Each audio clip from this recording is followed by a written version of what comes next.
नमस्कार प्यारे बच्चों। तो कैसे हैं आप सब? आशा करता हूँ आप सभी बहुत ही अच्छे होंगे, अपने परिवार का, अपने शरीर का और खास करके अपने पढ़ाई का बहुत ही अच्छी तरह से ध्यान रख रहे होंगे।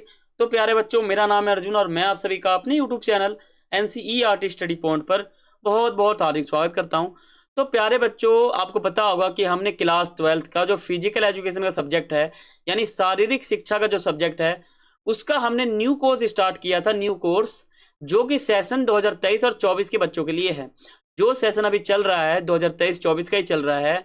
तो इस बैच वाले जो बच्चे हैं जो अभी क्लास 12th में आए हैं, उनके लिए हमारा ये न्यू कोर्स है जो हमने शुरू किया था, जिसके तहत हम 7वां अध्याय देखेंगे, जिसका नाम है शरीर क्रिया विज्ञान तथा खेल संबंधी चोटें।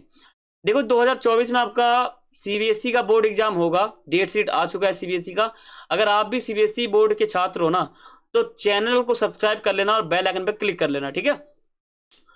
2024 में जो आपका बोर्ड एग्जाम होगा, उसके लिए मैं बहुत सारे मटेरियल इस चैनल पे प्रोवाइड करवाऊंगा आपके लिए। तो चैनल को सब्सक्राइब कर लेना, तब आपके अपने 2024 के CBSE board exam physical education में टॉप कर सकते हो। 100 में से 100 नंबर ला सकते हो आप, ठीक है। और 27 दिसंबर 2023 को, यानी परसों, आपका प्री बोर्ड एग्जाम है फिजिकल एजुकेशन का।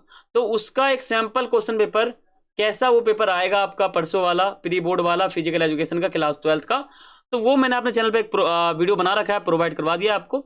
तो उसमें मैंने एक सैंपल क्वेश्चन पेपर आपको बताया है, जिसमें से बहुत सारे क्वेश्चन आपके परसों वाले प्री बोर्ड एग्जाम में रिपीट हो जाएंगे। यानी 27 दिसंबर 2023 का जो आपका प्री बोर्ड एग्जाम होगा फिजिकल एजुकेशन का, उसमें बहुत सारे क्वेश्चन आपके रिपीट हो जाएंगे। तो उस वीडियो को देख लेना, ठीक है। तो हम शुरू करते हैं सेशन 2023 और 24 का जो हमने न्यू कोर्स स्टार्ट किया था वो। देखो, अगर आपने चैनल को सब्सक्राइब नहीं किया तो कर सकते हो, नाम आपके सामने लिखा हुआ है, बेल आइकन पे क्लिक कर लेना, ठीक है। और टेलीग्राम पे हमारा ग्रुप है, ज्वाइन कर लेना। कोई सवाल है, कोई क्वेरी है, तो आप मुझसे पर्सनली आकर अपने हमारे इंस्टाग्राम के पेज पे आके पूछ सकते हो। तो अब हम बात करते हैं 7वां अध्याय जो हमारा है शरीर क्रिया विज्ञान तथा खेल संबंधी चोटें। देखो, इस वीडियो में, यानी इसी एक वीडियो में आपका ये जो चैप्टर 7वां है शरीर क्रिया विज्ञान तथा खेल संबंधी चोटें, ये समाप्त हो जाएगा। कई बच्चों को क्या होता है ना कि ये चैप्टर समझ में ही नहीं आता है। कई बच्चों को बहुत मुश्किल लगता है चैप्टर। वो सोचते हैं कि मेरे को चैप्टर समझ में ही नहीं आ रहा, समझ में ही नहीं आ रहा। और उनको जो है उनके कोर्स के अनुसार जो कोई यूट्यूब पे वीडियो नहीं मिलता है। मतलब आप समझ सकते हो कि फिजिकल एजुकेशन का आपको अगर चैप्टर पढ़ना है, फिजिकल एजुकेशन का अगर आपको चैप्टर समझना है, पढ़ना है, तो आप यूट्यूब पे सर्च करोगे। सर्च क्या करोगे? सर्च आप करोगे class 12th physical education chapter 7। अब कई जो टीचर हैं उन्होंने पिछले साल कोर्स स्टार्ट किया था, ठीक है, सेशन 2021, 22, 23 के लिए किया था। तो वो कोर्स में जो भी सिलेबस था फिजिकल एजुकेशन का, वो आपके इस सेशन वाले में जो सिलेबस है उसका मैच नहीं होता। तो हमारे चैनल को देखना, इसमें हमने न्यू कोर्स स्टार्ट किया है इसी साल का, ठीक है। तो आपको बहुत ज़्यादा फायदा होगा। आप किसी चैनल को मत देखना, हमारे चैनल को पढ़ लेना अच्छी तरह से। हमारे चैनल पे हिस्ट्री का, political science, geography, physical education, Hindi elective सभी का न्यू कोर्स स्टार्ट हुआ है सेशन 2023 और 24 का, ठीक है। तो पहले हम इसके टॉपिक को समझते हैं। तो इस चैप्टर को समझने के लिए आपको मुख्यतः 8 टॉपिक को समझना पड़ेगा। मैं आपको ये चैप्टर बिल्कुल विस्तार से बताऊंगा, एक एक पॉइंट बताऊंगा। आपने वीडियो को एंड तक देख लिया, यानी आप अपने एग्जाम में टॉप कर लोगे। तो वीडियो को एंड तक देखना, तभी आपको हर चीज समझ में आएगा, ठीक है। वीडियो को एंड तक देखोगे तभी आपको हर चीज समझ में आएगा, ठीक है। तो हमारा जो टॉपिक है वो 8 टॉपिक है। ये 8 टॉपिक अगर आप समझ जाओगे, यानी आपने इस चैप्टर को समझ लिया। पहले हम क्या समझेंगे? पहले हम समझेंगे शरीर क्रिया विज्ञान का अर्थ। शरीर शारीरिक पुष्टि के घटकों को निर्धारित करने वाले शरीर क्रियात्मक कारक, हृदय वाहिका तंत्र पर व्यायाम के प्रभाव, श्वसन तंत्र पर व्यायाम के प्रभाव, मांसपेशीय तंत्र पर व्यायाम के प्रभाव, खेल संबंधी चोटें का अर्थ, खेल संबंधी चोटें के कारण और इसके वर्गीकरण, इनको समझेंगे, ठीक है। चैप्टर का अर्थ समझ लेते हैं पहले, तभी आपको समझ में आएगा चैप्टर का अर्थ क्या है। जो चैप्टर कहता है कि शरीर क्रिया विज्ञान तथा खेल संबंधी चोटें, तो इसमें पहले आप शरीर की समस्त क्रियाओं का विज्ञान समझोगे और फिर खेल संबंधी चोटें एक हमारा टॉपिक है। यानी खेल के समय जो हमारा चोट लग जाता है, इस प्रकार का, इस प्रकार का, इस प्रकार का, इस प्रकार का, तो इसको समझेंगे, ठीक है। चैप्टर स्टार्ट हो चुका है, इसके आगे जो बताऊंगा बहुत इंपॉर्टेंट है। पहले हम समझते हैं, पहला टॉपिक हमारा है शरीर क्रिया विज्ञान का अर्थ। देखो, शरीर क्रिया विज्ञान का अर्थ होता है वह विज्ञान जिसके अंदर शरीर के समस्त क्रियाओं का अध्ययन होता है, शरीर क्रिया विज्ञान कहलाता है। मान लो कोई विज्ञान है, उसके तहत अगर आपने शरीर के समस्त क्रियाओं का अध्ययन कर लिया, वो शरीर क्रिया विज्ञान कहलाता है। शारीरिक पुष्टि के घटकों को निर्धारित करने वाले शरीर क्रियात्मक कारक, यानी ऐसे कारक जो शरीर के पुष्टि को निर्धारित करते हैं, कौन कौन से हैं? तो शक्ति हो गया, गति हो गया, लचक हो गया, सहन क्षमता हो गया। अब शक्ति को निर्धारित करने वाले सारे मतलब शक्ति को निर्धारित करने वाले शरीर क्रियात्मक कारक कौन कौन से हैं? तो शक्ति को निर्धारित करने वाले शरीर क्रियात्मक कारक हैं। पहला है शरीर का भार, मांसपेशियों का आकार, मांसपेशियों की संरचना, गामक इकाइयों की संख्या। तो शक्ति का अर्थ क्या? कार्य करने की दर को शक्ति कहते हैं। और दूसरा परिभाषा भी नीचे आपको लिखा हुआ है। देखो शारीरिक भार में क्या है कि शरीर, जिस व्यक्ति का जो भार है शरीर का अगर अधिक होगा तो कम भार वाले व्यक्ति की तुलना में वो अधिक शक्तिशाली होगा। दूसरा क्या है? मांसपेशियों का आकार।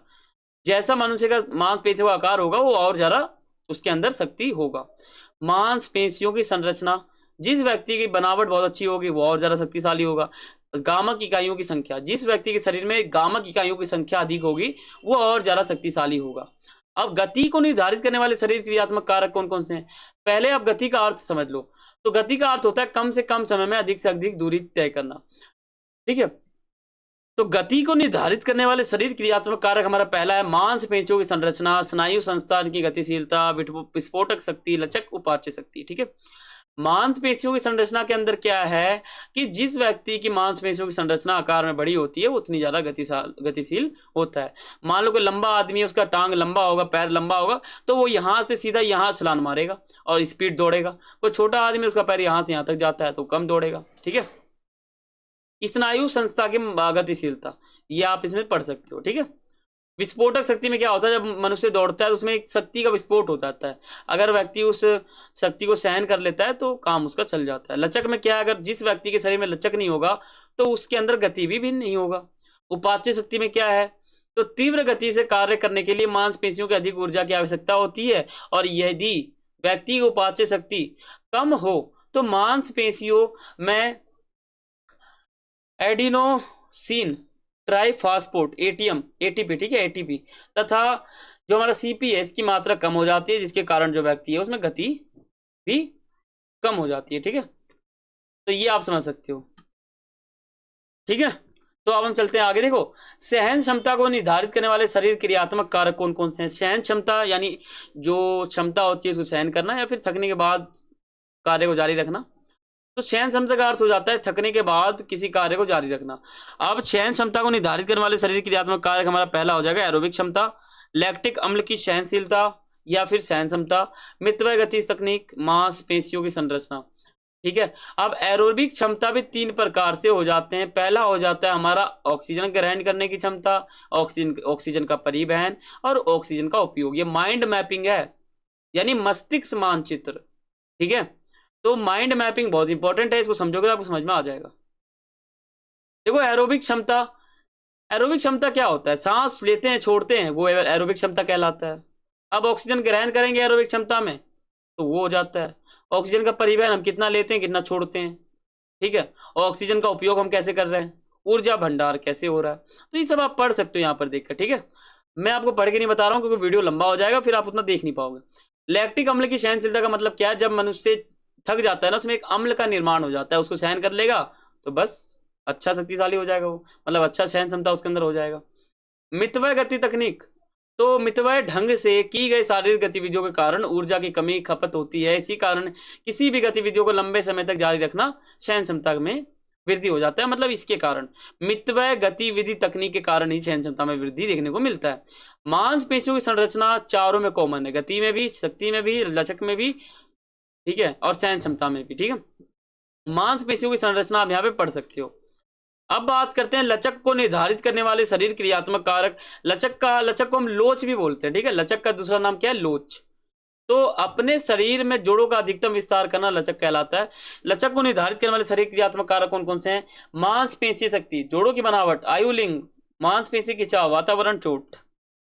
ठीक है, मांसपेशीय शक्ति, तो अधिक मांसपेशीय शक्ति के कारण लचक में वृद्धि हो जाता है। दूसरा है जोड़ों की बनावट। मानव शरीर में विभिन्न प्रकार के जोड़ होते हैं, इसलिए कुछ जोड़ों में लचक ज्यादा होते हैं। मान लो इसमें लचक ज्यादा है, इसमें कम है, ऐसे। आयु, लिंग, देखो जो स्त्री होता है उसकी तुलना में जो पुरुष होता है उसमें कहीं ना कहीं ज्यादा लचक हो नहीं।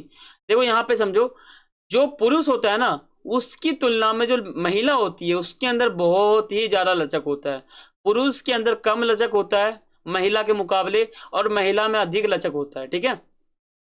मांसपेशी खिंचाव, यानी मांसपेशियां कितना खींच पाता है, इससे ज़्यादा खींचोगे, मान लो इतना है, अगर इससे ज़्यादा अगर आपने खींच दिया तो हड्डी टूटने का चांस बढ़ जाता है। ठीक है। वातावरण, मान लो ठंडी में करोगे आप तो लचक कम हो जाएगा, लचक नहीं रहेगा ज़्यादा, गर्मी में करोगे तो बहुत ज़्यादा लचक रहेगा। तो ये आप पढ़ सकते हो यहाँ पर, ऊपर से बता रहा हूँ आपको ताकि समझ में आ जाए। चोट, मान लो अगर चोट लग जाए शरीर के किसी हिस्से में, मान लो यहाँ लग गया, तो क्या ये पैर ऐसे मुड़ेगा? नहीं मुड़ेगा, तो कहीं ना कहीं लचक में बाधा उत्पन्न करेगा चोट। ये भी निर्धारित करने वाला शरीर क्रियात्मक कारक हो जाता है। हृदय वाहिका तंत्र पर व्यायाम के प्रभाव, यानी अगर कोई व्यक्ति व्यायाम करता है तो हृदय वाहिका तंत्र पर उसका क्या प्रभाव पड़ेगा। ठीक है। तो व्यायाम के तत्कालिक प्रभाव, तो तत्कालिक में पहला हो जाएगा हृदय गति में कमी, स्ट्रोक आयतन में वृद्धि, कार्डियक आउटपुट में वृद्धि, रक्त प्रवाह में वृद्धि, रक्तचाप में वृद्धि। दीर्घकालिक प्रभाव क्या है हमारा? मांसपेशियों का आकार में वृद्धि, हृदय की कार्यकुशलता में वृद्धि, हृदय वाहिका तंत्र पे रक्त प्रवाह की वृद्धि, हृदय संबंधी रोगों में वृद्धि, कमी। ठीक है, कमी। कार्डियक आउटपुट में वृद्धि, रक्त कणिकाओं में वृद्धि। व्यायाम के तत्कालिक प्रभाव में जो हमारा पहला हो जाता है हृदय गति में कमी, यानी अगर कोई व्यक्ति रोजाना व्यायाम करेगा तो उसका हृदय का जो गति होता है ना, बहुत स्पीड में धक धक धक धक करता है, तो उसमें कमी आ जाएगी। स्ट्रोक आयतन में वृद्धि, स्ट्रोक जो आयतन होता है ना उसमें बहुत ही वृद्धि हो जाएगा अगर कोई करता है तो व्यायाम। ठीक है। कार्डियक आउटपुट में वृद्धि हो जाता है। और रक्त प्रवाह में वृद्धि, यानी रक्त मतलब खून, प्रवाह मतलब पहुंचाना, यानी शरीर के अंदर खून बहुत तेजी से दौड़ेगा, ऐसे दौड़ेगा कि आपके हर शरीर के हर नस में पहुंच जाएगा खून। ठीक है, ये हो जाएगा हमारा। और रक्तचाप में वृद्धि, ये इंपॉर्टेंट है हमारा, इसको आप पढ़ सकते हो बिल्कुल विस्तार से, है ना। और व्यायाम के दीर्घकालीन प्रभाव क्या है? तो दीर्घकालिक यानी मांसपेशियों का आकार में वृद्धि, शक्ति में वृद्धि। ठीक है। हृदय के कार्य कुशलता में वृद्धि, हृदय संबंधी रोगों में कमी, रक्त प्रवाह में वृद्धि, ये हो गया। अब श्वसन तंत्र पर व्यायाम क्या प्रभाव है? श्वसन तंत्र जो होता है, सांस लेने का जो तंत्र होता है वो, श्वसन की क्रिया दर में कमी, श्वसन तंत्र की मांसपेशियां मजबूती हो जाती है, श्वसन अंगों में के आकार में वृद्धि, श्वसन संबंधी रोगों में कमी, वायु की मात्रा में वृद्धि। अब मांसपेशियों के पर क्या होता है व्यायाम का प्रभाव? तो मांसपेशियों में आप पढ़ सकते हो, यहाँ पर लिखा हुआ पूरा पूरा लाइन, ये सभी लाभ होता है, ये सभी प्रभाव पड़ता है। अगर कोई व्यक्ति रोजाना व्यायाम करता है ना तो उसके मांसपेशियों पे ये सब लाभ होता है। अब खेल संबंधी चोटें का अर्थ क्या है? तो खेल संबंधी चोटें का अर्थ है कि खेल खेलते समय चोट लग जाना, वो खेल संबंधी चोट कहलाता है। खेल संबंधी चोटों का कारण क्या है? तो कारण हमारा क्या? अपर्याप्त गर्माना, यानी कोई गर्म नहीं करेगा शरीर को, ये सभी कारण है हमारे। ठीक है, आप ये सब पढ़ सकते हो, ये सभी कारण है जो अगर कोई व्यक्ति ये सब चीज फॉलो नहीं करता है ना तो खेल खेलते समय चोट लग जाता है। अब खेल संबंधी चोटों का वर्गीकरण लास्ट टॉपिक है हमारा इस चैप्टर का, लास्ट आखिरी टॉपिक है हमारा इस चैप्टर का। समझ लोगे बहुत अच्छा लगेगा और आपको बहुत ज्यादा फायदा भी मिलेगा। देखो, बाहरी चोट होता है, एक होता है अंदरूनी चोट। बाहरी चोट जो है हमें बाहर से दिख जाता है, अंदरूनी जो है हमें बाहर से नहीं दिखता। जैसे हड्डी टूट जाना वो हमें बाहर से नहीं दिखेगा, और छिलन हो जाना वो बाहर से दिखेगा। ठीक है। खेल संबंधी चोटों का वर्गीकरण दो प्रकार से हो जाता है, कोमल ऊतकों की चोटें, अस्थि या जोड़ों का चोटें, इसमें ये सभी हो जाते हैं। इसमें भी दो प्रकार से हैं, जोड़ों का विस्थापन, और इसमें हमारा अस्थि या टूटना, अस्थिभंग या टूटना। और इसमें भी हमारे 5 प्रकार हैं, ये हैं। माइंड मैपिंग समझ सकते हो आप इसको। देखो, कोमल ऊतकों की चोटें जिसमें हम समझते हैं रगड़ या छिलना, तो रगड़ या छिलना का मतलब हो जाता है ऐसे छिल जाना, ये होता है रगड़ या छिलना। ठीक है। रगड़ या छिलने को ठीक करने का उपाय, सबसे पहले प्रभावित भाग को साफ पानी से साफ कर लें। ठीक है।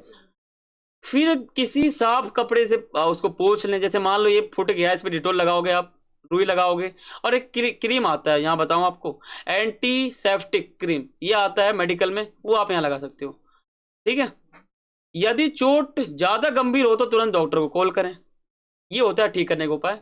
अब कंट्यूशन क्या है? कंट्यूशन यानी किसी में रगड़ लग जाना, दीवार में पैर टकरा गया तो छिल गया, ये हो जाता है कंट्यूशन। अब इसको ठीक करने के उपाय कौन कौन से हैं? ये हमारे उपाय हैं तीनों। अब कंट्यूशन के बचने के उपाय, यानी जिंदगी में कभी कंट्यूशन होगा ही नहीं, क्या करें हम? तो ये है। ठीक है, ये सभी आप करोगे तो आपको कभी कंट्यूशन होगा ही नहीं। अब खरोच में क्या है? मान लो अगर आपको किसी ने नोच दिया अपने नाखून से, ठीक है, खरोच दिया, या किसी का आप हाथ लग गया जिसका नाखून बड़ा है, उसका हाथ अगर आपके हाथों पे लग गया तो छिल जाता है वो, तो वो खरोच है। ठीक है। तो खरोच क्या है वो आप यहाँ पढ़ सकते हो।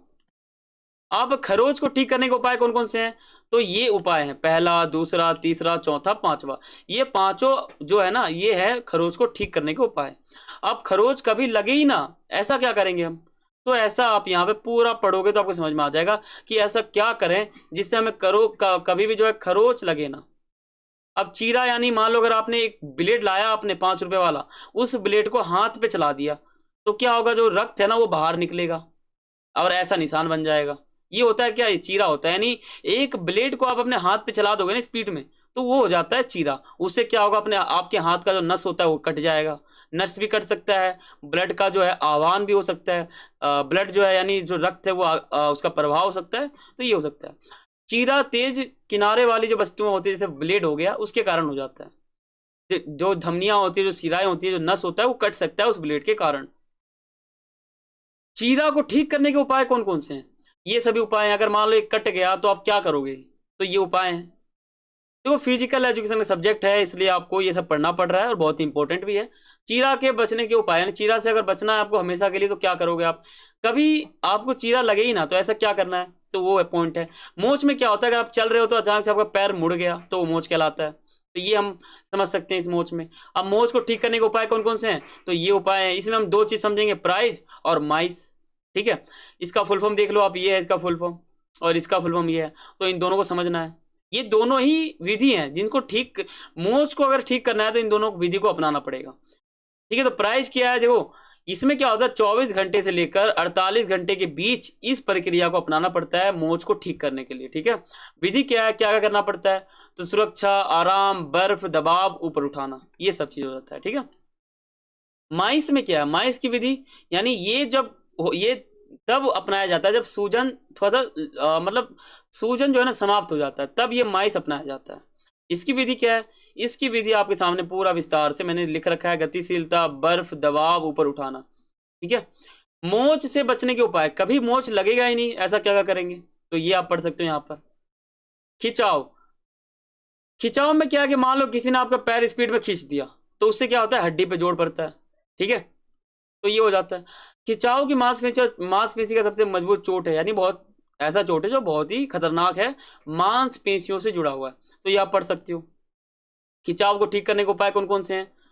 तो ये जो है इसमें भी प्राइस जो हमारा विधि है ना, इसको अपनाना पड़ेगा खिंचाव को ठीक करने के लिए। विधि तो आपके वही है जो पहले बताया था, सुरक्षा, आराम, बर्फ, दबाव, ऊपर उठाना। ठीक है, अब खिंचाव कभी होगा ही नहीं, क्या क्या करेंगे? तो खिंचाव कभी ना लगे, ऐसा कभी ना हो, तो उसके लिए मतलब इससे बचने के लिए एक उपाय है। पहला उपाय, दूसरा, तीसरा, चौथा, पांचवा, छठा, 6 उपाय हैं। ठीक है, अब खेल संबंधी चोटों का जो वर्गीकरण है, कोमल उत्तकों की चोटी हमने समझ लिया, यानी ये हमने समझ लिया इधर का।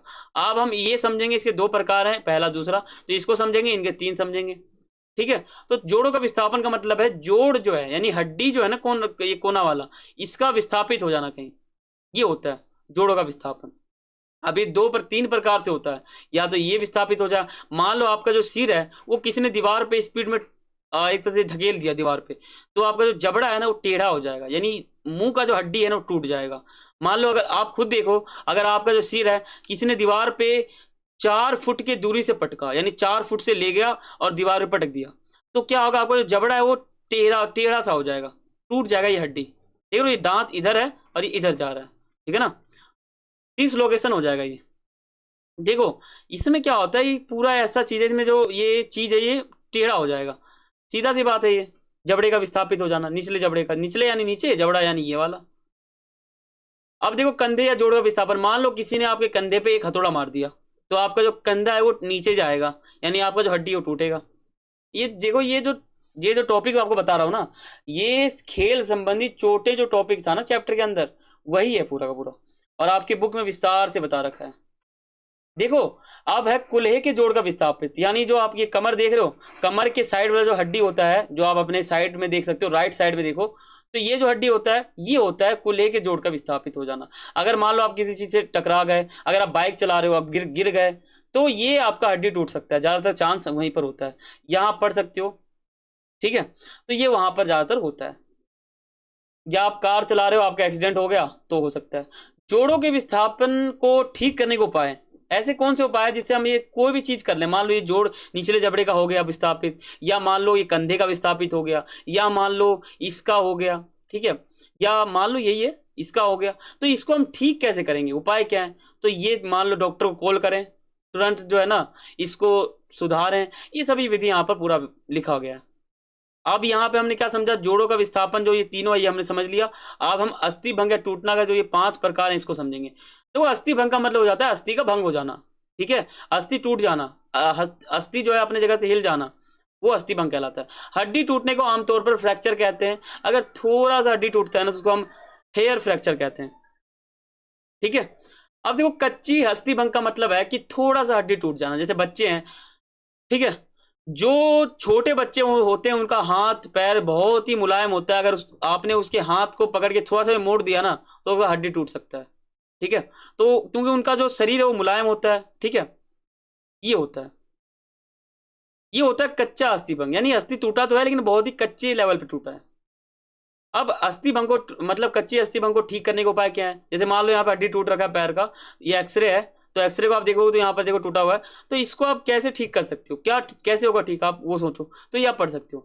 अब बहुखंड अस्थि भंग में क्या होता है, हड्डी का एक से या दो से अधिक टुकड़ों में टूट जाना बहु अस्थि भंग कहलाता है। बहु मतलब ज्यादा, खंड यानी टुकड़े, यानी बहुत टुकड़े। देखो यहाँ ये देख सकते हो आप, ये जो राइट वाला है यहाँ पे हड्डी टूट रखा है, ये है बहुखंड, एक्सरे दिखा रहा हूं ताकि समझ में आ पाए, ठीक है। देखो बहुखंड अस्थिभंग में क्या होता है, जब एक अस्थि दो से अधिक टुकड़ों में टूट जाती है तो इस अवस्था को बहुखंड अस्थिभंग कहते हैं। इस प्रकार के अस्थिभंग मुख्यतः साइकिल, दौड़ या मोटरसाइकिल चलाते समय टूटते हैं। मान लो आप बाइक चला रहे हो, आपका एक्सीडेंट बहुत ही तगड़ा होता है, तो ये हड्डी टूटने का चांस हर जगह से बहुत तेज बढ़ता है, क्योंकि ये आपका राइट वाला पैर है, राइट वाला पैर आपका कहाँ पे रहता है, ब्रेक पे, ठीक है। तो ये इंपॉर्टेंट है, यहां पर आपका कहीं ना कहीं ये टूट सकता है, ये अंदाजा लगाया गया है, साइंस से जुड़ा हुआ है। देखो बहुखंड अस्थि भंग को ठीक करने का उपाय क्या है, अगर ये टूट जाए तो इसको हम ठीक कैसे करेंगे, तो ये पूरा लिखा हुआ है, इसको आप पेपर में लिखोगे तो आपको नंबर फुल मिलेंगे। ये आपके सिलेबस का लाइन है, हर चीज आपको सिलेबस का बता रहा हूँ, सेशन 2023 और 24 के लिए। आड़ा तिरछा अस्थि भंग यानी लेफ्ट राइट अस्थि का हो जाना, मान लो ये सीधा है ना, या तो इधर जाएगा या तो उधर जाएगा, ये होता है आड़ा तिरछा, ठीक है, इसको ठीक। अब यहाँ पे ये देखो तिरछा अस्थिभंग में क्या होता है, एक जगह गिर जाना, जैसे ये अस्थि है इस तरह गिर गया, ठीक है, तो ये ऐसा दिखता है, अब ये पढ़ सकते हो आप पूरा। अब यहाँ पे आप ये देखो कि पचड़ी अस्थिभंग में क्या, देखो पचड़ी अस्थिभंग में क्या होता है कि आदमी का हड्डी इतना तेज टूटता है कि हड्डी पैर को बाहर करके बाहर निकल जाता है, यानी हड्डी जो है ना पैर के अंदर रहता है, तो पैर के अंदर खून ब्लड सब फेंकते हुए वो हड्डी जो है वो पैर के बाहर निकल जाता है। बाहर मतलब समझते हो आप, ये जो पैर दिख रहा है आपको, अगर हड्डी टूटता है तो पैर का हड्डी जो है ना वो बाहर निकल जाएगा, यानी अपने आपके पैर को फाड़ के निकल जाएगा बाहर, ठीक है। जैसे इस मनुष्य को देखो, इसका यहाँ पे हुआ फ्रैक्चर, अब ये हड्डी जो है वो बाहर निकल जाएगा पूरा पूरा, ऐसा बताया गया है।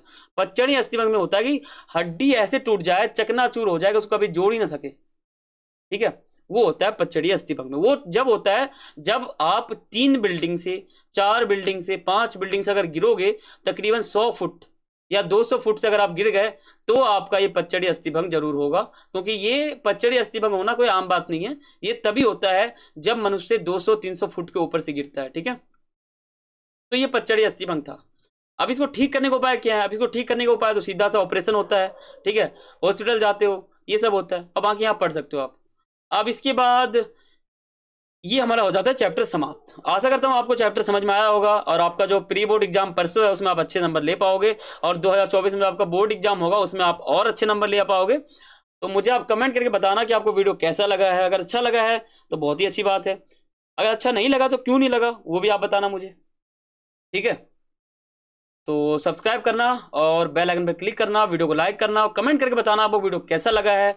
तो फिर मिलते हैं अगले वीडियो में, तब तक के लिए सभी को थैंक्स फॉर वॉचिंग। जय हिंद, जय भारत।